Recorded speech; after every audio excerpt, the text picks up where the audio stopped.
உயிர்த்த ஞாயிறு குண்டு தாக்குதலின் பிரதான சூத்திரதாரி ராஜபக்சக்கள், அமைச்சர் விமல் ரத்நாயக்க தெரிவிப்பு. தையிட்டி திஸ்ஸ விகாரையின் காணி உரிமம் தொடர்பில் விகாராதிபதி விடுத்துள்ள கோரிக்கை.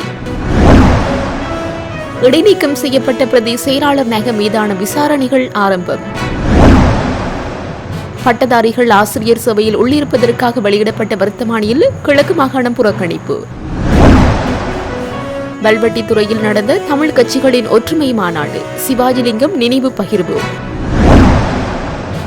ரணிலுக்கு இறகும்படி வேகமெடுக்கும் சட்ட நகர்வுகள். அரசியல் தீர்வு குறித்து தமிழ் தரப்புகள் பொது நிலைப்பாட்டை எட்டுவதற்கு முயற்சி, சுவிஸ் தூதரகத்தின் ஏற்பாட்டில் 19ஆம் தேதி பேச்சுவார்த்தை. சட்டவிரோதமாக கட்டப்பட்ட தையிட்டி திஸ்ஸ விகாரையின் அமைவிட காணியின் உரிமையாளர்கள் தமது காணி உரிமத்தை நயனாதீவு நாகதீப விகாரையின் பெயருக்கு மாற்றம் செய்தால் அந்த காணியை உரிமையாளர்களின் பெயருக்கு உரிமை மாற்றி வழங்க தயாராக இருப்பதாக நயனாதீவு நாகதீப விகாராதிபதி தெரிவித்துள்ளதாக அகில இலங்கை மக்கள் எழுச்சி கட்சியின் செயலாளர் அருள் ஜெயேந்திரன் தெரிவித்துள்ளார். பாதிக்கப்பட்ட காணி உரிமையாளர்களின் கோரிக்கையை இன்று நயனாதீவு நாகதீப விகாராதிபதியை நேரில் சென்று சந்தித்த போதே அவர் மேற்கண்டவாறு கூறியதாக அவர் குறிப்பிட்டுள்ளார். இது தொடர்பில் அவர் மேலும் கூறுகையில், பாதிக்கப்பட்ட காணி உரிமையாளர்களின் கோரிக்கையை நயனாதீவு நாகதீப விகாராதிபதியை நேரில் சென்று சந்தித்து இது தொடர்பில் கலந்துரையாடி இருந்தோம். இதன்போது தேரரிடம் எழுத்து மூலம் தையிட்டி விகாரைக்குரிய காணியை சட்டவிரோதமாக கட்டப்பட்ட காணிக்கு பதிலாக அதே அளவான காணியை விகாரை காணியிலிருந்து காணி உரிமையாளருக்கு உரிமம் மாற்றி எழுதி தர வேண்டும் என காணி உரிமையாளர் சார்பில் கோரிக்கை விடுத்தோம். அதற்கு தேரர் தர முடியும். ஆனால் சட்டவிரோத விகாரை காணி உரிமையாளர்கள் தங்கள் காணியை நாகதீப விகாரை பேரில் எழுதி தர வேண்டும். மாறாக அவர்கள் அதனை எழுத்து மூலம் எழுதி தர வேண்டும் என்றார். அதற்குமே நாங்கள் கடிதம் எழுதி கொடுத்திருக்கிறோம் என குறிப்பிட்டுள்ளார்.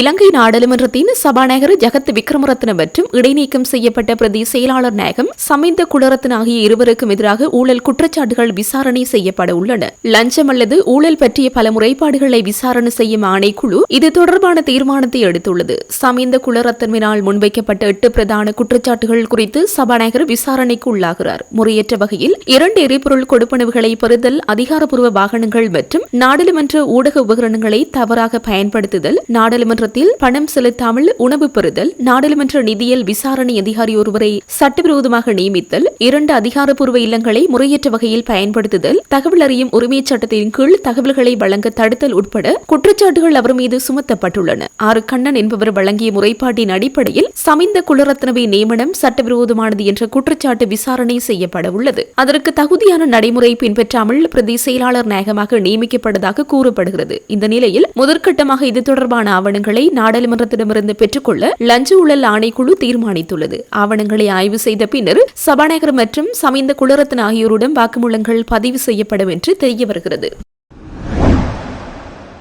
வல்வெட்டித்துறையில் உள்ள தமிழ் கட்சிகளின் ஒற்றுமை மாநாடு இடம்பெற்று 55 ஆண்டுகள் நிறைவை முன்னிட்டு அதன் வரலாற்றை வல்வெட்டித்துறை நகரசபையின் தலைவரான MK சிவாஜிலிங்கம் எடுத்துரைத்துள்ளார். நேற்றிரவு வல்வெட்டித்துறை அலுவலகத்தில் இடம்பெற்ற ஊடக சந்திப்பிலே அவர் இந்த விடயத்தை குறிப்பிட்டுள்ளார். அதில் தமிழ் தேசிய கட்சியின் வடமராட்சி வல்வெட்டித்துறை அமைப்பாளரான விமலதாஸ் கவிச்செல்வன் மற்றும் வல்வெட்டித்துறை நகரசபை உறுப்பினரான செல்வராசா விதுசன் ஆகியோர் கலந்து கொண்டுள்ளனர்.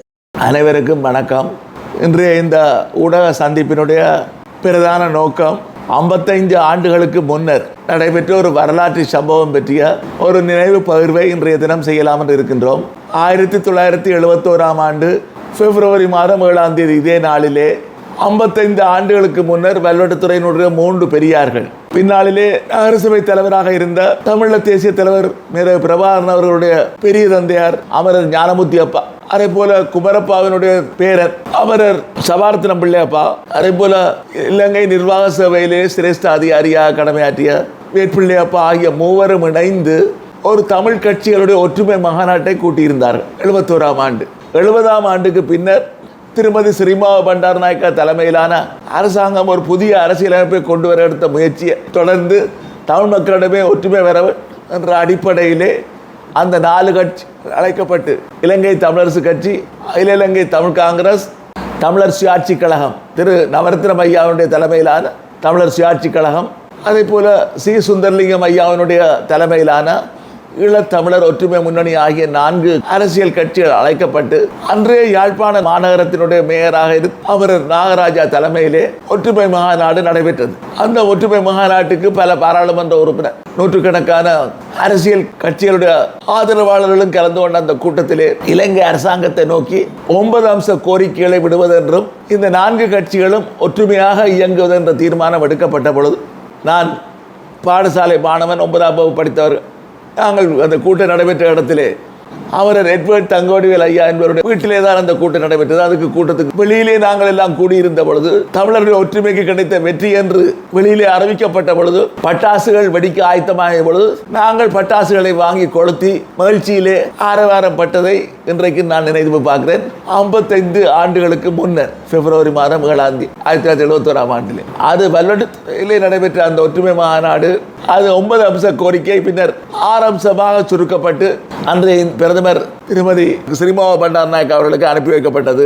அதைத் தொடர்ந்து தமிழரசு கட்சி சில தீர்மானங்களை அரசியல் நிர்ணய சபையிலே, கான்ஸ்டிடியூஷன் அசம்பிளி என்று சொல்லப்படும் அரசியல் நிர்ணய சபை ரோயல் கல்லூரியில் இருக்க நவரங்கலா மண்டபத்திலே தான் கூடிய இந்த பாராளுமன்ற கட்டடத்திலே, பழைய பாராளுமன்ற கட்டடத்திலே கூடக்கூடாது என்பதற்காக வேறு இடத்திலே கூடி செய்தபொழுது கூட இந்த ஆலோசனைகளை அவர்கள் ஏற்றுக்கொள்ள மறுத்தது இலங்கை தமிழரசு கட்சி.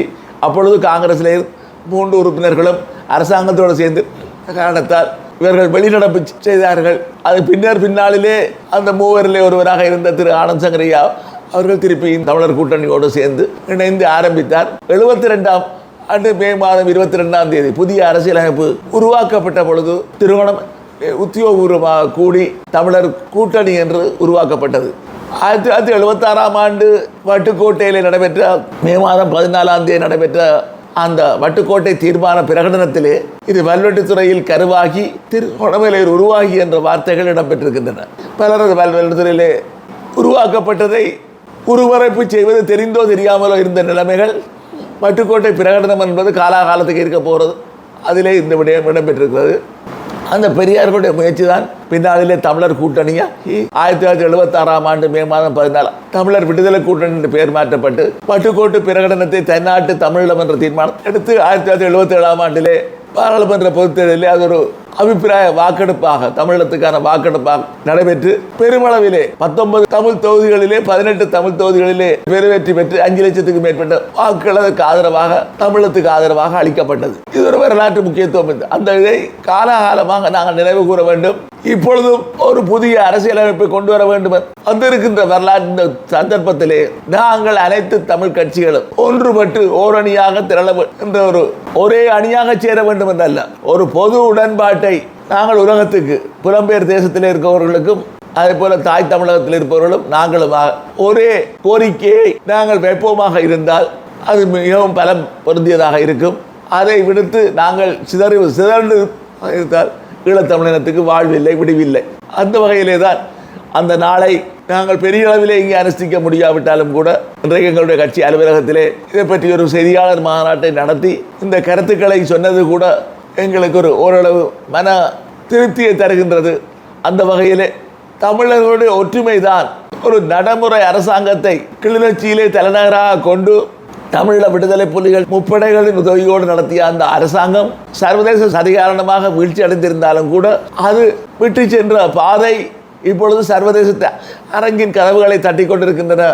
அதன் ஊடாக சர்வதேச குற்றவியல் நீதிமன்றம், இன்டர்நேஷனல் கிரிமினல் கோர்ட், சர்வதேச நீதிக்கான நீதிமன்றம், international court of justice ICJ போன்றவற்றில் ஒரு ஈடுசை நீதி கிடைத்து அது ஒரு பொது வாக்கெடுப்பாக மாறுகின்ற பொழுது நாங்கள் நாங்களே ஆளக்கூடிய ஒரு சுதந்திரம் பெறக்கூடிய வாய்ப்பு பிரகாசமாக இருக்கின்றது என்ற கருத்தையும் கூறிக்கொண்டு இந்த நாளை நாங்கள் நினைவு கூற வேண்டும், போற்றி பாதுகாக்க வேண்டும். எங்களுடைய பிற்கால சந்ததிக்கு இந்த ஒற்றுமையின் பலத்தை தெளிவாக எடுத்து காட்ட வேண்டும். அந்த ஒற்றுமை தான் காலகாலத்துக்கு பின்னர் தமிழர் விடுதலை கூட்டணியாகவும் பின்னர் தமிழர் விடுதலை நாங்களும் இணைந்து அந்த போர் நிறுத்த காலத்திலே தமிழக விடுதலை புலிகளுடைய தலைவர் மேதகு பிரபாகரன் அவர்களுடைய தலைமையிலே ஒரு நாடாக அவர் ஒரு தேசமாக இலங்கையினுடைய பிரதமரோடு ஒரு சமாதான ஒப்பந்தத்தை செய்து கொண்டது. இன்றைக்கு JVP-யினர் என்ன சொல்லி செய்கின்றார்கள்? JVP-யினரை பொறுத்தளவிலே கிளிநொச்சியிலே அந்த சுனாமிக்கு பின்னரான கட்டமைப்பு பீட்டோம்ஸ் என்ற கட்டமைப்பு வருவதை எதிர்த்து இலங்கை உயர் நீதிமன்றத்திலே வழக்கு தொடுத்து அதை இல்லாமல் செய்தார்கள். வடக்கு கிழக்கை பிரித்தார்கள். உத்தரவு மூலம். அப்பொழுது அவர்கள் சொன்ன இலங்கையிலே கிளிநொச்சியிலே தலைமை அலுவலகத்தை அவர்கள் வைத்துக் கொண்டிருக்கிறார்கள். இலங்கை இறமை மீறப்பட்டிருக்கிறது. இவருக்கு சொல்ல விரும்புகின்றோம், இறமை என்ன? இலங்கையினுடைய பிரதமரே ஒரு ஒப்பந்தத்தை செய்து படைகளை முகாம்களுக்குள்ளே முடக்குகின்ற தீர்மானத்தை எடுத்த பொழுது உங்களுடைய இறமை எங்கே போனது? விடுதலை புலிகளுடைய அரசியல் ஆலோசகர் அமரர் டாக்டர் ஆண்டன் பாலசிங்கம் ஐயா அவர்கள் இலங்கைக்கு வருகை இருந்த பொழுது மாலதீவிலே விமானத்திலே இறங்கி மாலதீவிலிருந்து கடல் விமானம் மூலம் சி பிளேன் மூலம் வந்து இரண்டமடுவிலே வந்து இறங்கிய பொழுது உங்களுடைய இறமை எங்கே போனது? ஆகவே இறமை போனது என்ற ஒரு கூக்குரல் எல்லாம் போலி முக ஒரு நாடாக இன்றைக்கு பல நாடுகளுடைய தலைநகர பேச்சுவார்த்தைகள் நடைபெற்று இன்றைக்கு ஒரு சர்வதேச பிரச்சனை ஆக்கப்பட்டிருக்கு. இந்த சர்வதேச பிரச்சனை ஆக்கப்பட்டதை வைத்துக் கொண்டு உள்நாட்டுகளே நாங்கள் பிரச்சனையை தேடாமல் சர்வதேச ஆதரவோடு எங்களை நாங்களே ஆளக்கூடிய தீர்வை வென்றெடுக்க வேண்டும் என்பதுதான் இந்த நாளிலே நான் கூற கருத்தாக இருக்கும். அரசாங்க நிதியை தவறாக பயன்படுத்தியது தொடர்பாக கொழும்பு கோட்டை நீதவான் நீதிமன்றத்தில் விசாரிக்கப்படும் முறைப்பாடு ஏப்ரல் 29ஆம் தேதி விசாரிக்கப்பட உள்ள நிலையில் முன்னாள் ஜனாதிபதி ரணில் விக்ரம்சிங்க மற்றும் முன்னாள் ஜனாதிபதி செயலாளர் சமன் ஏகநாயக் ஆகியோரை பிரதிவாதிகளாக குறிப்பிட்டு கொழும்பு கோட்டை நீதவான் நீதிமன்றத்தில் வழக்கு தாக்கல் செய்வதற்கான ஏற்பாடுகள் தற்போது நடைபெற்று வருவதாக தெரிவிக்கப்படுகிறது. இங்கிலாந்தில் உள்ள வோல்வர்ஹாம்டன் பல்கலைக்கழகத்தில் நடைபெற்ற தனது மனைவியின் பட்டமளிப்பு விழாவிற்காக சென்று அரசாங்கத்திற்கு 1.66 பில்லியனுக்கும் அதிகமான இழப்பு ஏற்படுத்தியதாக சட்டமா அதிபரின் அறிவுறுத்தலின் பேரில் குற்றப்புலனாய்வுத்துறையின் இயக்குநர் மூத்த காவல்துறை கண்காணிப்பாளர் ஷானி அபேசகரவின் வழிகாட்டுதலின் கீழ் முன்னாள் ஜனாதிபதி ரணில் விக்ரம்சிங்க மற்றும் முன்னாள் ஜனாதிபதி செயலாளர் சமன் ஏகநாயக் ஆகியோருக்கு எதிராக பொதுச் சொத்து சட்டத்தின் கீழ் நடத்தப்பட்ட விசாரணை கோப்பை ஆய்வு செய்யவும் சம்பந்தப்பட்ட பிரதிவாதிகளுக்கு எதிராக விரைவில் வழக்கு தாக்கல் செய்ய தேவையான குற்றப்பத்திரிகைகளை தயாரிக்கவும் திட்டமிடப்பட்டுள்ளதாகவும் கூறப்படுகிறது. இந்த வழக்கை ஒரு சிறப்பு நீதிமன்ற வழக்காக கருதி சட்டம் அதிபர் சார்பில் முன்னிலையான கூடுதல் சொலிசிட்டர் ஜெனரல் திலீப பீரிஸ் இதை விசாரிக்க உயர் நீதிமன்றத்தின் 3 நீதிபதிகள் கொண்ட சிறப்பு அமர்வை நியமிக்குமாறு தலைமை நீதிபதியிடம் கோர உள்ளதாக கோட்டை நீதவான் இசுரு நெத்திகுமாரவிடம் தெரிவித்துள்ளார். அதன்படி குற்றம் சாட்டப்பட்டவர்களுக்கு எதிராக தாமதமின்றி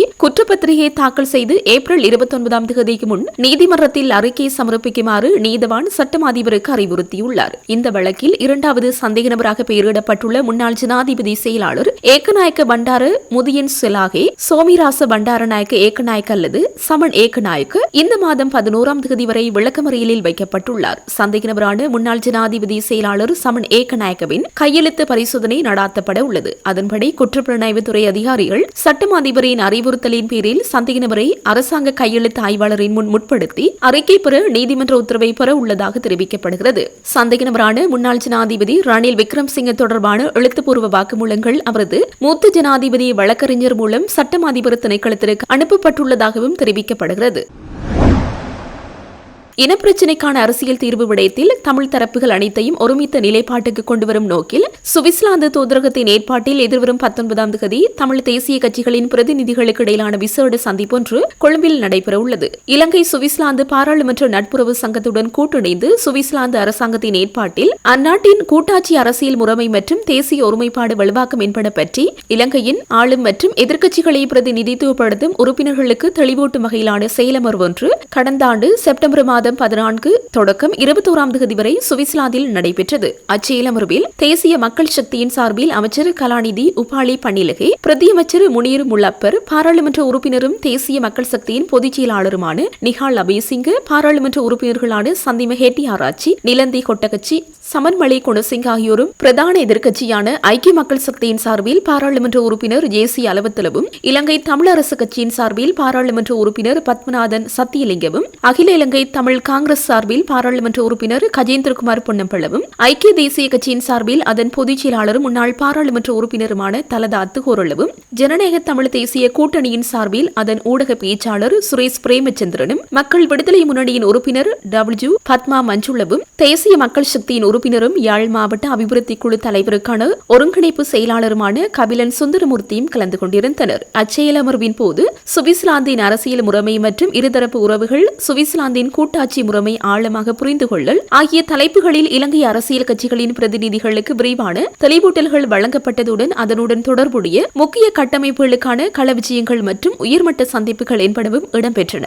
அவ்விஜயத்தை தொடர்ந்து அது பற்றி அதில் பங்கேற்ற கஜேந்திரகுமார் பொன்னம்பலம் உள்ளிட்ட பிரதிநிதிகளிடம் கேட்டறிந்து இலங்கைக்கான சுவிட்சர்லாந்து தூதுவர் ஸ்ரீவோல்ட், இலங்கை தமிழரசு கட்சியின் பொதுச் செயலாளர் எம்.ஏ. சுமந்திரனையும் சந்தித்து மேற்படி விஜயம் குறித்து விளக்கம் அளித்திருந்தார். இவ்வாறு நிகழ்ந்த சந்திப்புகளின் போது தமிழர்களுக்கான அரசியல் தீர்வு விடயத்தை பொறுத்தமட்டில் சகல தமிழ் தேசிய கட்சிகளும் ஒருமித்த நிலைப்பாட்டுக்கு வர வேண்டிய அவசியம் என்பன விடயம் தமிழ் பிரதிநிதிகளால் தூதுவர் ஸ்ரீவோல்ட்டிடம் எடுத்துரைக்கப்பட்டது. இவ்வாறானதொரு பின்னணியில் சுவிட்சர்லாந்து தூதரகத்தின் ஒருங்கிணைப்பில் ஒரு கூட்டு சந்திப்பை நடாத்துவதற்கு தமிழ் தேசிய கட்சிகள் உடன்பட்டதை அடுத்து அதனை எதிர்வரும் 19ஆம் தேதி கொழும்பில் நடாத்துவதற்கு தீர்மானிக்கப்பட்டுள்ளது. இச்சந்திப்பில் இலங்கை தமிழ் அரசு கட்சி சார்பில் அதன் பொதுச் செயலாளர் எம்.ஏ. சுமந்திரன், பாராளுமன்ற குழு தலைவர் சாணக்கியன், பாராளுமன்ற உறுப்பினர்களான எஸ். ஸ்ரீதரன் மற்றும் சத்தியலிங்கம் ஆகியோரும், தமிழ் தேசிய மக்கள் முன்னணியின் சார்பில் அதன் தலைவரும் பாராளுமன்ற உறுப்பினருமான கஜேந்திரகுமார் பொன்னம்பலம் மற்றும் கட்சி தீர்மானிக்கும் புரிதொருவரும், ஜனநாயக தமிழ் தேசிய கூட்டணியின் சார்பில் அதன் ஊடக பேச்சாளர் சுரேஷ் பிரேமச்சந்திரன் மற்றும் கூட்டணி தீர்மானிக்கும் புரிதொருவரும் கலந்து கொள்ள உள்ளனர். அது மாத்திரமின்றி சிவில் சமூகத்தின் சார்பில் சிரேஷ்ட சட்டத்தரணி குமாரவடிவேல் குருபரனுக்கு அழைப்பு விடுப்பதற்கு சுவிஸ் தூதரகம் தீர்மானித்திருப்பதாக அறிய முடிகின்றது. சுவிட்சர்லாந்து உயர்ஸ்தானிகர் ஸ்ரீவோல்ட்டின் மத்தியஸ்தில் நடைபெறவிருக்கும் இச்சந்திப்பின் போது தமிழர்களுக்கான அரசியல் தீர்வு விடயத்தில் சகல தமிழ் தரப்புகளும் ஒருமித்த நிலைப்பாட்டுக்கு வருவது பற்றி கலந்துரையாடப்படுவதை எதிர்பார்க்கப்படுகின்றது.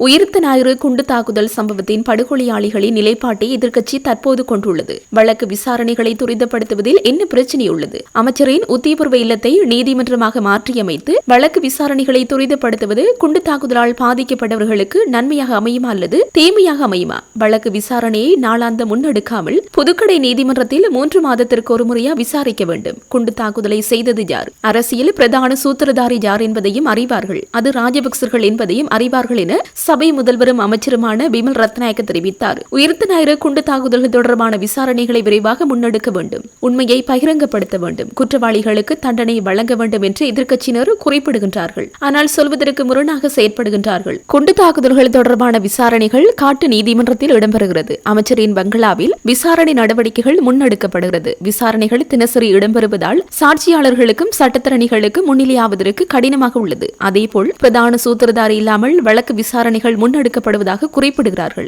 ஏதேனும் வழக்கு தொடர்பில் நாளாந்த விசாரணைகளை முன்னெடுப்பதில் தவறு ஏதும் உள்ளதா என்பதை நீதியமைச்சர் தெளிவுபடுத்த வேண்டும் என சபையில் இருந்த நீதியமைச்சரிடம் கேள்வி எழுப்பினார். இதற்கு எழுந்து பதிலளித்த நீதி மற்றும் தேசிய ஒருமைப்பாடு அமைச்சர் சட்டத்தரணி ஹர்சன நாணயக்கார, தண்டனை சட்டக்கோவையின் பிரகாரம் நாளாந்தம் வழக்கு விசாரணைக்கு எடுத்துக் கொள்வதுதான் விதிமுறை. சட்டத்தரணிகள் பகிரங்க நீதிமன்றத்தில் முன்னிலையாகுவார்கள். அமைச்சரின் பங்களா என்று குறிப்பிட்டாலும் அதுவும் அரசு சொத்துத்தான். வழக்கு விசாரணைகளை துரிதப்படுத்துவதாக மக்களுக்கு வாக்குறுதி வழங்கினோம். இதற்கு புதிய நீதிமன்ற கட்டடங்களை நிர்மாணிக்க முடியாது. அரச கட்டடங்கள் பங்களாக்களையே பயன்படுத்த முடியும். இன்னும் 5-6 நீதிமன்றங்கள் ஸ்தாபிக்கப்படும். வழக்கு விசாரணைகள் அனைத்தும் துரிதப்படுத்தப்படும். எதிர்க்கட்சி உறுப்பினர் நீதிக்காகவும் உண்மைக்காகவும் பேசவில்லை, குற்றவாளிகளுக்காகவே முன்னிலையாகி இருந்தார், பேசினார் என்றே எனக்கு தோன்றுகிறது என்றார். இதனைத் தொடர்ந்து உரையாற்றிய சபை முதல்வர் பிமல் ரத்நாயக்க, குண்டு தாக்குதல் சம்பவத்தின் படுகொலையாளிகளின் நிலைப்பாட்டை எதிர்க்கட்சி தற்போது கொண்டுள்ளது. வழக்கு விசாரணைகளை துரிதப்படுத்துவதில் என்ன பிரச்சினை உள்ளது? அமைச்சரின் உத்தியபூர்வ இல்லத்தை நீதிமன்றமாக மாற்றியமைத்து வழக்கு விசாரணைகளை துரிதப்படுத்துவது குண்டு தாக்குதலால் பாதிக்கப்பட்டவர்களுக்கு நன்மையாக அமையுமா அல்லது தீமையாக அமையுமா? வழக்கு விசாரணையை நாளாந்த முன்னெடுக்காமல் புதுக்கடை நீதிமன்றத்தில் 3 மாதத்திற்கு ஒரு முறையா விசாரிக்க வேண்டும். குண்டு தாக்குதலை செய்தது யார்? அரசியல் பிரதான சூத்திரதாரி யார் என்பதையும் அறிவார்கள். அது ராஜபக்சர்கள் தான் என்பதையும் அறிவார்கள். குண்டு தாக்குதல் தொடர்பான விசாரணைகளை மேற்கொள்ளும் ஷானி அபேசகர, ரவி செனவரத்ன மற்றும் ஏனைய விசாரணை அதிகாரிகளுக்கு எதிராக எதிர்க்கட்சியினர் பேசுகிறார்கள். இவர்கள் படுகொலையாளிகளின் பைகளில் இருந்து கொண்டு பேசுகிறார்கள். குண்டு தாக்குதல் படுகொலையாளிகளுக்காக முன்னிலையாகும் கீழ்நிலைக்கு எதிர்க்கட்சியினர் விழுந்துள்ளார்கள். இவர்களின் நிலைமை கவலைக்குரியது என்றார். பட்டதாரிகள் ஆசிரியர் சபையில் உள்ளிருப்பதற்கான வெளியிடப்பட்ட வர்த்தமானியில் கிழக்கு மாகாணம் புறக்கணிக்கப்பட்டுள்ளதாக மட்டக்களப்பு மாவட்ட வேலையற்ற பட்டதாரிகள் சங்கம் தெரிவித்துள்ளது. தமக்கான நியமங்களை உறுதிப்படுத்தி அரசாங்கம் நடவடிக்கை எடுக்க வேண்டும் எனவும் இதன்போது கோரிக்கைகள் முன்வைக்கப்பட்டுள்ளன. இன்று மட்டு ஊடக அமையத்தில் நடைபெற்ற ஊடகவியலாளர் சந்திப்பின் போது இவ்வாறு தெரிவிக்கப்பட்டுள்ளது. இதன்போது கருத்து தெரிவித்த சங்க உறுப்பினர்கள், மட்டக்களப்பு மாவட்ட வேலையில்லா பட்டதாரிகள் என்று சொல்வதை விட ஏமாற்றப்பட்டவர்கள் என்றே சொல்ல வேண்டும். நாங்கள் அரசாங்கத்திற்கு எதிரானவர்கள் அல்ல, எமது உரிமைகளுக்காக போராடுகின்றோம். அந்த வகையில் இந்த ஆண்டில் அரசாங்கத்தினால் ஆசிரியர் சேவைக்கு ஆட்சேர்ப்பு செய்வதற்கான சுற்று நிருபம் வெளியிடப்பட்டுள்ளது. இலங்கையில் அனைத்து மாகாணத்தையும் எடுத்து நோக்கும் போது கிழக்கு மாகாணம் மாத்திரம் முற்றாக புறக்கணிக்கப்பட்டிருப்பதை அவதானிக்கக்கூடியதாக இருக்கின்றது. அரசாங்கம் கிழக்கு மாகாணத்தில் அதிகளவான ஆசிரியர்களை ஆட்சேர்ப்பு செய்வதாக கூறி அதிகளவான விளம்பரங்கள் விடப்பட்டாலும் உண்மை நிலவரம் இந்த அறிக்கையை பார்க்கும் போதே தெரிய வந்துள்ளது. மட்டக்களப்பு மாவட்ட வேலையில்லா பட்டதாரிகள் கடந்த 6 வருடங்களுக்கு மேலாக இதுவித போட்டி பரீட்சைகளுக்கும் உள்வாங்கப்படாமல் இருக்கின்றார்கள். நாங்கள் விசேட விசேட சலுகைகள் எதுவும் கேட்கவில்லை. போட்டி பரீட்சைகளுக்கான வாய்ப்புகளை தருமாறி கேட்கின்றோம் என்று தெரிவித்தனர். எங்களிடம் அறிக்கைகள் கைவசம் இருக்கின்றன. அந்த அறிக்கைகளை நாங்கள் கட்டாயம் மீடியாவுக்கு சமர்ப்பிக்கின்றோம். அந்த வகையில் 2020ஆம் ஆண்டு தொடக்கம், அதாவது தற்பொழுது அரசு சேவையில் உள்ளவர்களை தவிர்த்து 2020ஆம் ஆண்டு தொடக்கம் 26ஆம் ஆண்டு வரை 6 வருட காலங்களாக இதுவரை எந்த போட்டி பரீட்சைக்கும் தோற்ற முடியாத சூழ்நிலை இருக்கின்றது. பல்கலைக்கழகங்களில் அதிகளவான பாடங்கள் இருந்த போதிலும் அதனை நாங்கள் நம்பி எங்களுக்கு அதனை விரிவுரையாளர்களின் ஆலோசனைக்கிடங்க நாங்கள் கற்ற பொழுதிலும் தற்பொழுது அதற்கான எந்தவிதமான ஆட்சேர்ப்பு முறைகளும் செய்யாமல் இருப்பது மனவேதனை அளிக்கின்றது. உதாரணமாக புவியியல் பாடம், அத்தோடு வரலாறு, தமிழ் போன்ற பாடங்கள் மிக முக்கியம் வாய்ந்த பாடங்களாகும். ஆனால் இப்போது வரை 6 வருட காலங்களாக அவங்களுக்கான ஒரு பரீட்சைக்கான வாய்ப்புகள் கிடைக்கவில்லை. நாங்கள் எங்களுக்காக விசேட சலுகைகள் கேட்கவில்லை. எங்களுக்கான வாய்ப்புகள், சம வாய்ப்புகள்.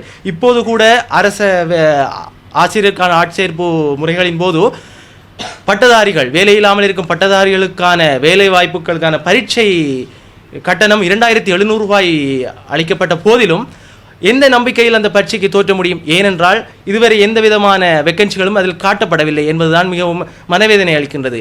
ஆனால் எங்களுக்காக ஆதரவு வழங்க வேண்டிய கிழக்குமான அதிகாரிகள் ஏன் இன்னும் மௌனம் சாதிக்கிறார்கள் என்பது கூட எங்களுக்கு இன்னும் தெரியவில்லை. இது தொடர்பாக நாங்கள் யாரிடம் முறையிடுவது என்பது எங்களுக்கு தெரியவில்லை. அதனால் தான் உங்களை நாடி வந்திருக்கின்றோம்.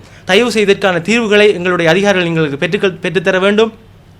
நாங்கள் பரீட்சை எழுதுவதற்கு தயாராக இருக்கின்றோம். நாங்கள் புறக்கணிக்கவில்லை. ஆனால் அதற்கான வாய்ப்புகள் இல்லாமல் தான் தவித்துக் கொண்டிருக்கின்றோம். கடந்த 6 வருடங்கள் தொடக்கம் இப்போது வெளியாகிய பட்டதாரிகள் உட்பட அனைவரும் இதற்காக மனக்குமுறல்களை உங்களிடம் கொட்டி தீர்க்குவதற்காக நாங்கள் இங்கே ஒன்று கூடியிருக்கின்றோம். தயவு செய்து இதற்கான என்ன காரணம் என்பதை மிக விரைவாக எங்களுக்கு கூற வேண்டும் என்பதனை இந்த இடத்தில் நாங்கள் கூறிக்கொள்கின்றோம்.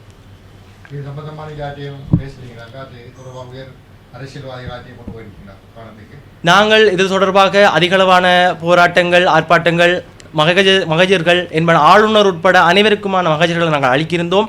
அவர்கள் எங்களிடம் கூறிய வார்த்தை, பொறுமையாக இருங்கள், உங்களுக்கான வாய்ப்பு வரும் என்று. நாங்களும் இதுவரை எந்த விதமான ஆர்ப்பாட்டங்களோ அரசாங்கத்துக்கு எதிரான செயற்பாடுகளோ செய்யவில்லை, பொறுமையாகத்தான் இருந்தோம். ஆனால் இப்போது எங்களுக்கு விடுக்கப்பட்டிருந்த அறிக்கை, அரசாங்கத்தின் ஆசிரியர் ஆட்சேர்ப்புக்கான அறிக்கை எங்களுக்கு முற்றுமுழுதாக எதிர்ப்பாகவே இருக்கின்றது. அதனால் தான் நாங்கள் மனவேதனையில் உங்களை நாடி வந்திருக்கின்றோம்.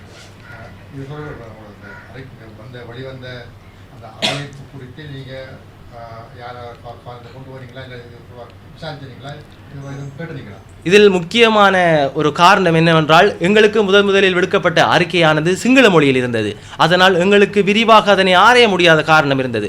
அதனால் நேற்றைய தினத்தினில் தான் எங்களுடைய தமிழ் அறிக்கைகள் 2ஆக பிரித்து, அதாவது லிமிடெட் கெசட் மற்றும் ஓப்பன் கெசட் என்ற 2 கெசட்கள் வெளியிடப்பட்டிருந்தது தமிழில். அதனை பார்வையிட்ட போதுதான் எங்களுக்கு மிகவும் கிளியராக தெரிந்தது என்னவென்றால், எங்களுக்கு ஓப்பன் கெசட்டின் மூலம் எங்களுக்கான வாய்ப்புகள் முற்றாக நிராகரிக்கப்பட்டிருக்கின்றது என்பதை மிகவும் தெளிவாக பார்க்கக்கூடியதாக இருந்தது.